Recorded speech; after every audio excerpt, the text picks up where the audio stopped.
ಇಲ್ಲ ನೋಡಿ ಬಸ್ದು ರಾಡು ನೇತಾಡ್ತಾ ಇದೆ. ಸೊ ಯಾರಿಗಾದ್ರೂ ಮಿಸ್ ಆಗಿ ಬಂದರೆ ಹೆಂಗೆ ಹೇಳಿ.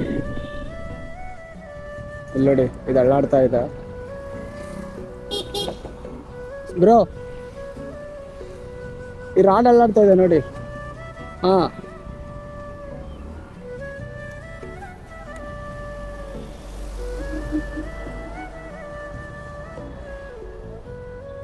ಬಂದ್ರಾ?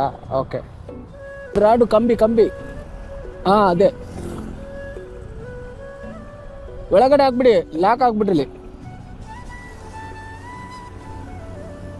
ಓಕೆ. ಬಸ್ದು ಕಂಬಿ ಜಾರಿ ಇದೆ ಪಾಪ, ಅವರು ಡ್ರೈವರ್ಗೂ ಗೊತ್ತಾಗಿಲ್ಲ. ನಾವು ಅದೇ ಹೇಳಿದ್ದೀನಿ, ಯಾಕಂದರೆ ಅದು ಮಿಸ್ ಆಗಿಬಿಟ್ಟು ಮತ್ತೆ ಯಾರಾದರೂ ಬೈಕ್ ಹೋಗೋವ್ರಿಗೆ ಬಂದು ಬಿದ್ದುಬಿಟ್ರೆ ಏನಾದರೂ ಡ್ಯಾಮೇಜ್ ಆಗೋ ಚಾನ್ಸಸ್ ತುಂಬ ಇದೆ. ಸೊ ಅದಕ್ಕೆ ಹೇಳಿದೆ. ಸೊ ಯಾರೂ ಬೇಜಾರಾಗಬೇಡಿ.